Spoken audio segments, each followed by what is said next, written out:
Just a thigh contusion. You know, it's always a tough spot to get kneed in that area, but questionable right now. He received treatment, yesterday, today.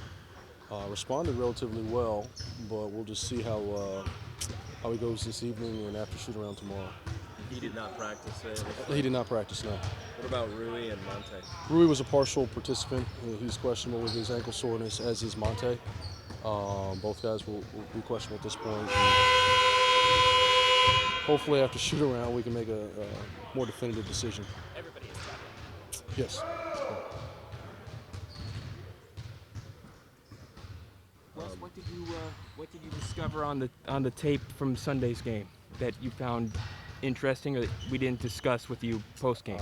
I think just we looked a little sluggish and slow, and not that wouldn't be expected after the heavy minutes our guys have logged during this homestand. But I was pleased that we were able to gut it out. And we did a good job of making plays late. Defensively, I thought we were solid throughout. At times we turned the ball over, but it's going to happen. A lot of those were unforced, so certainly an area that's of concern. But in general, I thought defense is what carried us through. But hopefully, after day off, we'll have our legs back under us and ready to go. The shot distribution between Brad, Kuz, and KP is very even to kind of a rare degree if you look around the league. How have you guys maintained that, and how can you maintain that going forward? Well, I think it speaks to this unselfish nature of those three. Obviously, there's matchups. Some nights we're going to kind of play through one player. Teams are going to guard us a certain way that may facilitate something else. I think late game we all know that Brad, is option one. KP, Brad combination in some form or fashion, pick and roll. Two-man game has always been good for us. Kuz finds his way throughout the game. He's done a terrific job early in the clock of attacking transition. It's not necessarily by design, but I do think those guys have been unselfish. They're looking for each other. They're playing off of each other well, and it's helped all three of them. Wes, it's obviously almost like a different Miami team, depending on all the different guys they'll have back. But what do you take from the first game against them? Well, there was a ton of zone. I don't think they'll play a full game of zone. If they have their bodies back, they could. Obviously the level of physicality. You have Jimmy Butler back in the mix. If he's available, Bam played the other night. If he's available, another guy is very physical. Does a really good job protecting the paint. So just being ready for that. They're going to mix it up. They're going to throw zone. They're going to press. They may at times try to take the ball out of Brad's hands. So all of that, kind of making sure we're organized and limit the empty possessions. What can Gaff do particularly to kind of better prepare himself for that physicality? Well, just doing your work early. I think some of it is just on the glass. Sometimes it's count slow, and it's not just him. We talked about it with against Memphis, of us having that hunt and hit mentality. It's got to be the same. Not one person is going to be responsible to guard marquee offensive rebounders. When that ball goes up, we just can't watch and wait. We got to get in the mix and hit bodies, and Smalls have to do a better job of cracking back and getting some of those 50-50 balls. What have you About carryover, what specific aspects of the last 5 wins in the last 6 games, what aspects of those wins do you want to carry over? Well, specifically the defensive end. I think we've been in sync for the most part. I think we've done a really good job as far as our effort, our hand activity. We had 13 blocks the other night, which is probably rare. When we look at the landscape of our roster, we're not overly athletic, but I think we did a pretty good job of pursuing KP, of course, at the rim, protecting the paint. Some of the little details, our level of communication, our buy-in with the schematics, I think it's been much better. We have a heightened awareness to what teams are trying to do. In general, we've done a better job of taking some of those things away. Oh no, it's been great. Yeah. I would say yes. From the beginning, it was kind of easy. Last season gave me a head start, to get to know some of the guys that stayed here this season, and this year has been great. Yeah, I think we have a wonderful locker room. So, yeah, I'm happy. Have you been able to spend time with March at all, become buddies with him? Yes. Yeah. Yeah, he's a character. Yes. Polish hammer. We love his energy. He's funny. He has a good vibe about him, and he's helping us, giving us some details about some of the stuff that he was really good at, and me and Gav were trying to soak up as much as possible. How is your defensive role different under Coach Unseld, if at all? Different. When? Is it different? Is your defensive role here different than it was in other spots? Somewhat similar, I would say. I mean, teams want to use me as a rim protector, So, and I think that's where I'm the best at. And yeah, just trying to match me up with guys that are maybe not as good of a shooter, so I can kind of sag off more and help my teammates. And I've been trying to do that to the best of my abilities. And I think the coaching staff is doing a great job of putting each individual based off of their skills and characteristics in the best position possible. You're recording a lot of contested shots based on tracking data. What do you attribute that to? Why you've been able to be so active defensively? I think that's one thing, just being in those spots, being close to the basket, being put there by the coaching staff, and trying to be as active as possible. Like, for example, last game offensively, it felt like a nightmare.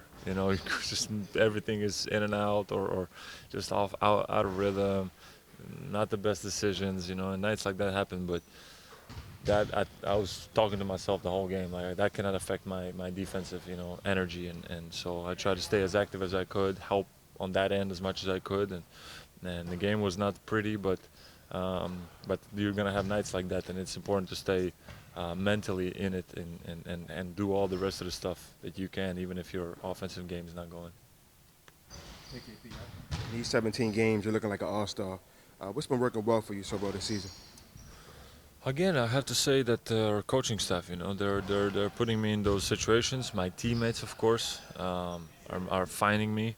There were a couple plays also last game, that they were trying to get me going. Brad was trying to get me going, give me some good, behind the back, trail threes that I usually hit and feel really comfortable and confident about.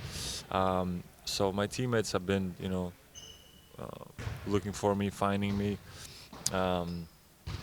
And then just being as focused as I can on what needs to be done and what I need to do on the court, and that's giving me the rewards, and feeling good, and I think the main thing for us has to be we have to find a way how to keep winning games. Even if it's ugly, even if it's whatever, we have to find a way how to keep winning games, because if we win games, all of us, we're all gonna look good.